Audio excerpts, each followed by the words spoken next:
Bonjour coucou tout le monde, j'espère que vous allez bien. On se retrouve aujourd'hui pour une vidéo tant attendue de mon nouveau batch cooking de cette semaine. Donc je vais vous présenter mon menu de la semaine et mes recettes que j'ai réalisées pendant 3 heures cette fois-ci. Donc vous aurez 4 recettes de plats et une recette de goûter que je vais vous présenter. Donc première présentation de recette, c'est le recette de tagine au pruneau fait au cookéo. C'est vraiment une recette express très rapide à réaliser. Donc, avant de commencer cette recette, je vais m'occuper de ma viande. Je vais la couper, enlever le gras et la laver. Et ensuite, je vais le mettre dans le bol et je vais la mariner avec les épices que voici: le sel, le poivre, le curcuma, le gingembre, de la cannelle, de l'huile d'olive, je rajoute de l'oignon, des pistils de safran que j'ai mis dans un petit verre d'eau. Et si vous avez un petit peu de colorant, vous pouvez aussi rajouter le safran. Si vous n'en avez plus, c'est pas grave, utilisez du colorant et du curcuma. Donc je marine le tout et je vais laisser poser. L'idéal serait de le faire la veille, bien évidemment.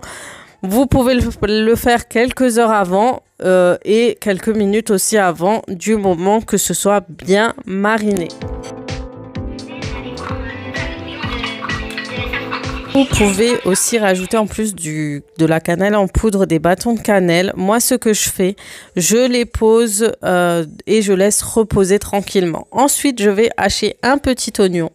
Je vais préchauffer mon cookéo. Je vais le mettre en mode rissolage moyen. Je vais rajouter de l'huile. Je vais faire rissoler quelques instants mes oignons et ensuite, je vais rajouter la viande marinée et je vais la laisser blanchir pendant quelques minutes. Une fois qu'elle blanchit d'un côté, je vais la retourner de l'autre sens.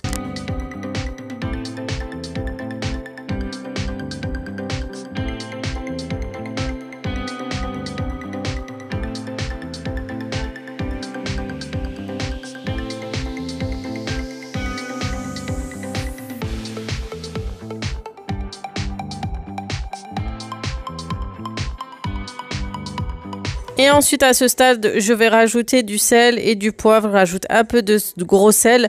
Donc là, j'en ai mis un peu trop. Je vous déconseille de mettre autant, sinon la viande sera trop salée.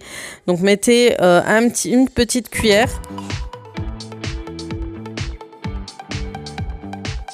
Ensuite, je vais rajouter un peu d'eau. Donc ne rajoutez pas trop d'eau dans le cookéo. Le cookéo a tendance à garder le liquide à l'intérieur, surtout quand on le met sous pression. Donc le mieux, c'est de mettre un tout petit peu d'eau et de laisser le mode sous pression pendant 20 minutes.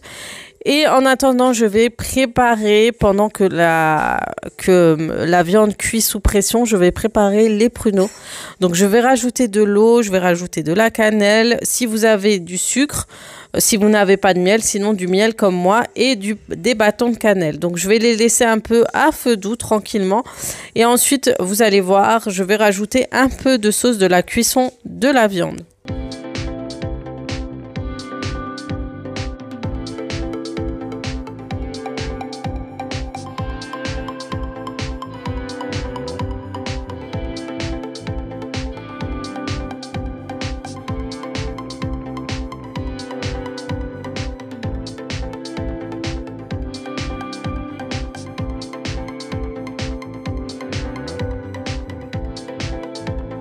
La cuisson sous pression est terminée. Je vais le laisser en mode rissolage pour faire évaporer la sauce et pour qu'elle soit un peu plus onctueuse.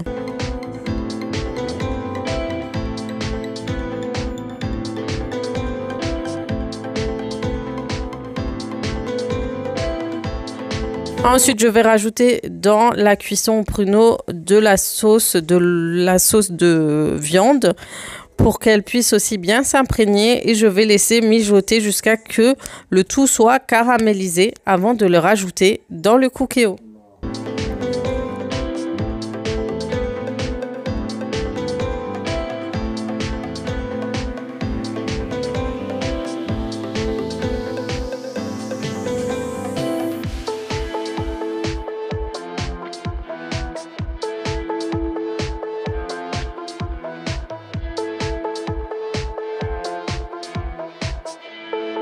fois que la sauce des pruneaux est bien caramélisée, je vais rajouter le tout, les pruneaux et la sauce et je vais tout mélanger ensemble et ensuite ce sera terminé. Donc je vais laisser refroidir et je vais m'attaquer tout de suite à la deuxième recette de cuisses de poulet au four.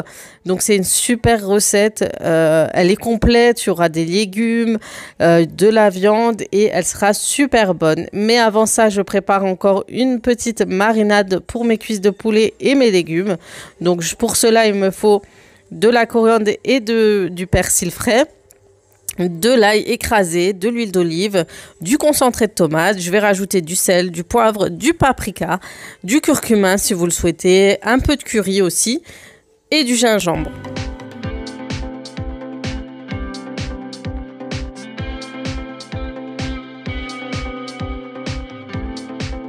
On va bien évidemment mélanger le tout. Je vais rajouter encore un peu d'huile d'olive.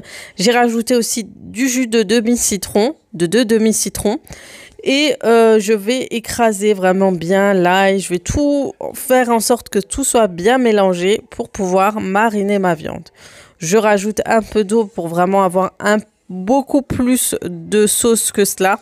Pour vraiment bien mariner le tout parce que j'aurai vraiment beaucoup en plus de la viande, les légumes à mariner. Et bien évidemment, il ne faut pas oublier le sel et le poivre.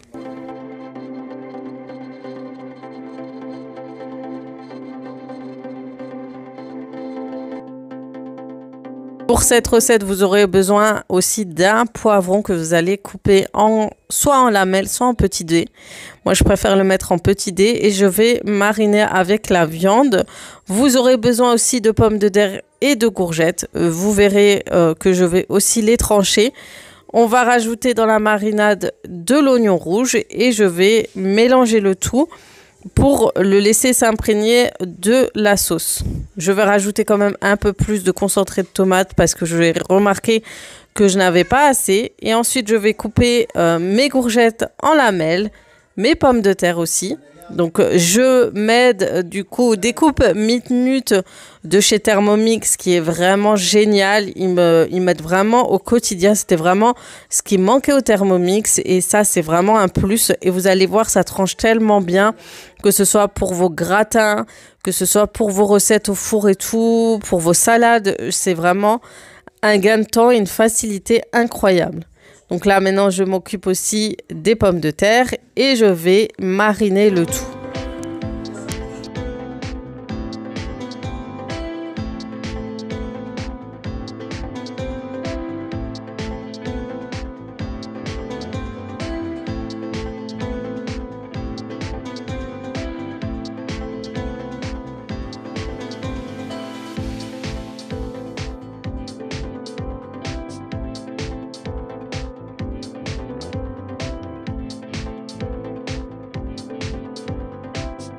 C'est vraiment une recette plus que délicieuse que je pourrais que vous recommander.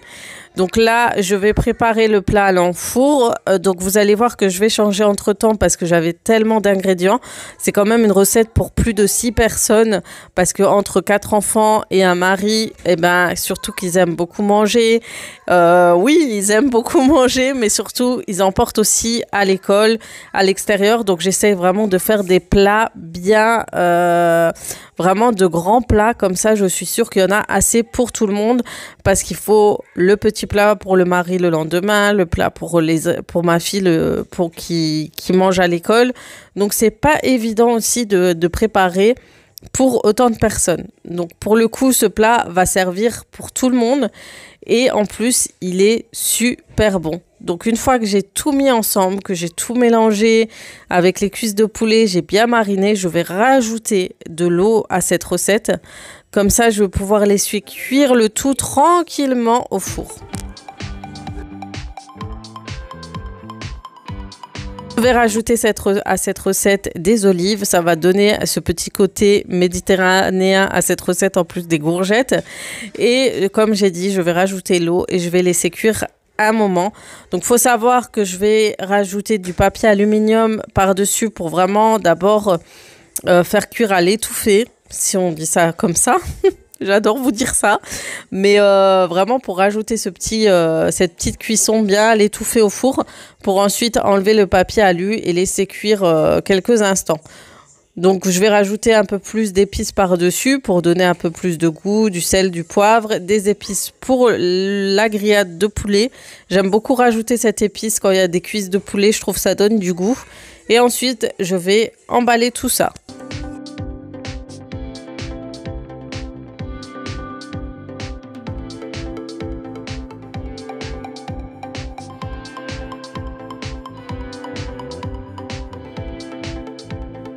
Ensuite, on va cuire le tout au four à plus de 200 degrés pendant un peu plus de 40 minutes. Donc, je me suis dit, je vais quand même bien rajouter du papier alu pour bien faire cuire le tout.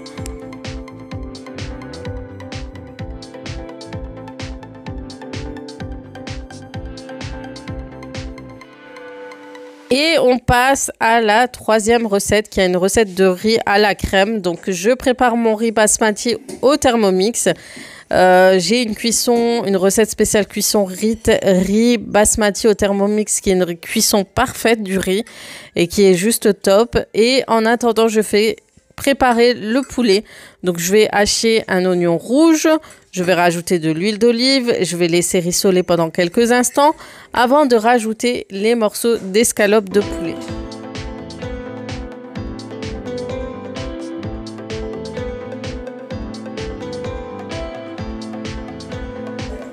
Ensuite, je vais rajouter mes morceaux de poulet que j'ai coupés en grands morceaux. Je trouve que pour ce type de recette, c'est pas mal de les couper ainsi.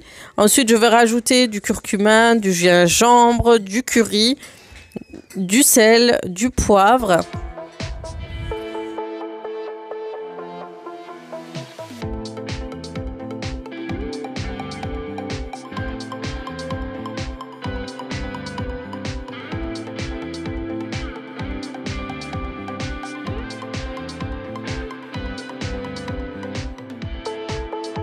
Je vais blanchir un peu le poulet et je vais rajouter des légumes. Donc, vous rajoutez les légumes que vous souhaitez. J'ai pris des légumes congelés où il y a du maïs, des petits pois, des carottes. Mais prenez vraiment, si vous avez des petits dés de légumes spéciaux, par exemple pour la soupe ou des trucs comme ça, vous pouvez aussi les utiliser. Ensuite, je vais rajouter la crème tartare, hein, le fameux fromage tartare qui est juste super bon. Et j'adore rajouter cela dans des recettes en type.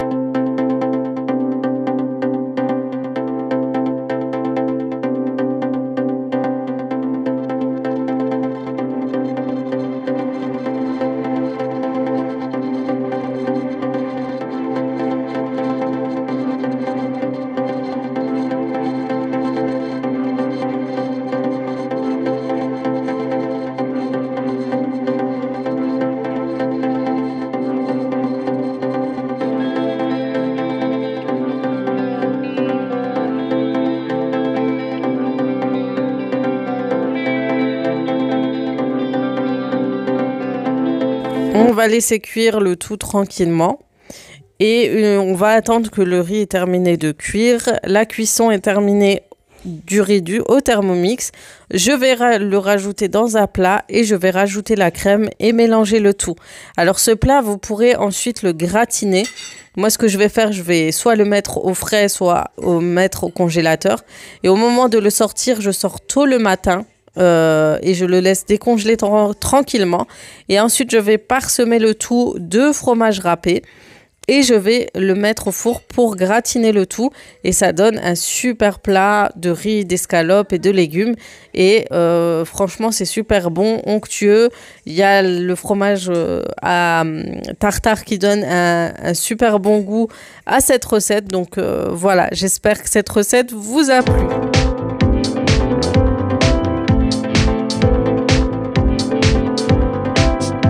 Et maintenant, on passe à la dernière recette qui est une recette de quiche aux légumes et au thon.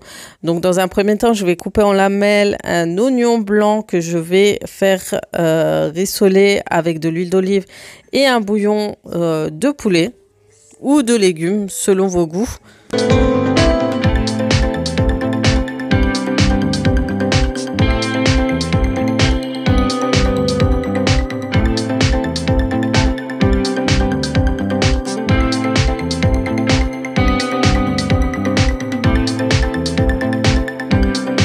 Ensuite, je rajoute mon poivron coupé en lamelles aussi dans la recette.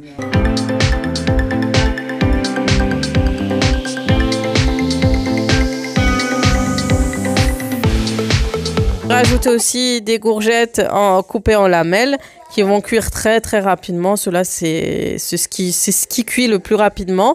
Et à ce stade-là, je vais rajouter les épices avec du cumin, du sel, du poivre, du paprika.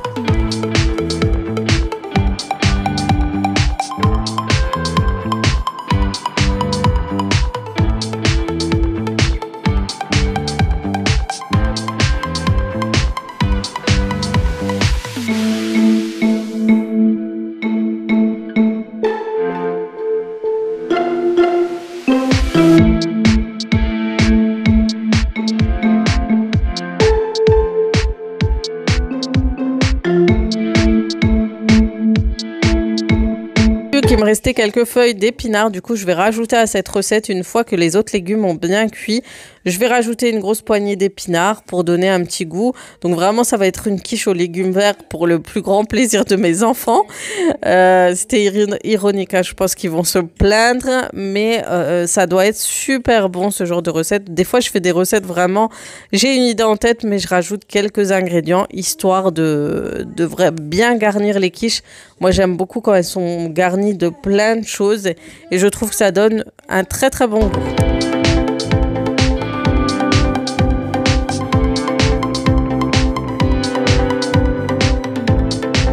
Le plat à tarte est préparé, j'ai mis la pâte pour la quiche et j'ai une fois que la cuisson des légumes est terminée, j'ai mis toute la garniture dessus et je vais rajouter le thon. Alors vous me connaissez d'habitude, j'aime bien cuire le thon avant de le poser dans les quiches, mais je me suis dit allez, je fais comme un peu tout le monde, je vais mettre le thon directement dans le plat et le laisser cuire au four avec la crème.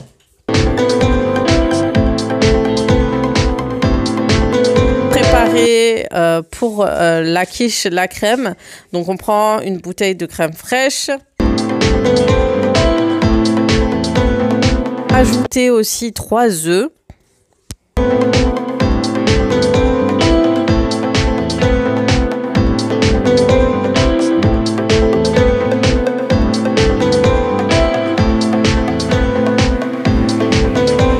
On va rajouter sel, poivre, vous pouvez mettre de la noix de muscade, de l'ail en poudre, vous pouvez mettre un bouillon si vous souhaitez à l'intérieur, vraiment vous mettez ce dont vous aimez. Il y a soit la ciboulette, soit l'herbe séchée comme le persil sec que vous pouvez mettre dedans. Donc moi j'ai pas mis parce que j'ai plus du tout d'herbe séchée.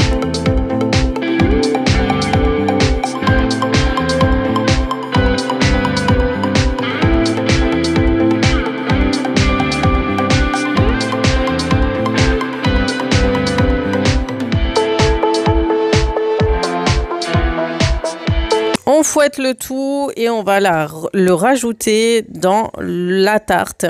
Et petite astuce aussi, si vous comptez congeler le plat, que vous ne souhaitez pas le faire la veille, moi je préchauffe ma quiche, ensuite je la mets au congélateur. La journée où je dois utiliser ma quiche, où je veux préparer, poser ma quiche au repas, je la sors dès le matin, je la laisse décongeler tranquillement, je parsème de fromage râpé et ensuite je vais le mettre au four. Voilà, c'est une petite astuce, ne mettez pas le fromage râpé tout de suite. Donc maintenant je vais préparer une recette de gâteau pour le goûter. Donc je me suis dit de temps en temps vous rajoutez des recettes, des recettes de goûter peut vous intéresser. Donc là je vais faire un 4 quarts, enfin plutôt 2, avec la recette qu'il y a directement au Thermomix. C'est une recette que j'ai déjà faite, que je vous ai déjà montrée sur Instagram, qui est super bonne, très rapide et très simple à faire. Donc dans un premier temps, dans la recette, on vous demande de faire fondre le beurre et de le mettre de côté. Et ensuite, on va rajouter les œufs, la farine, tout le reste pour préparer le gâteau, le fameux gâteau 4 quarts.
C'est une recette qui ne demande pas beaucoup d'ingrédients, qui est rapide à réaliser, vraiment, que je vous la conseille et qui est très très bonne pour le goûter. Une fois que c'est fait et que c'est terminé, on va le mettre dans des plats. Sachez que c'est bien parce que j'ai trouvé des petits plats que vous pouvez jeter, des plats en carton pour vos recettes de 4 quarts, et ensuite vous pourrez les congeler, tout simplement congeler vos gâteaux et les sortir pour les décongeler par la suite grâce à ces plats. Donc je trouvais ça intéressant, surtout dans des batch cooking, je trouve que ça peut être intéressant. Ensuite, je vais les mettre au four à 180 degrés pendant 20 minutes. Donc d'abord, vous préchauffez à 200 degrés et ensuite vous faites cuire à 180 degrés. Mon batch cooking est terminé. J'espère que cette vidéo vous aura plu. Vous m'avez toutes demandé à nouveau un batch cooking et je l'ai réalisé. J'espère que ça vous plaira. Sur ce, je vais vous laisser là. N'oubliez pas de liker, de vous abonner et de partager la chaîne. Ça fait toujours plaisir. Je vais vous faire de gros bisous et comme d'habitude, à très très vite pour d'autres vidéos. Ciao, ciao.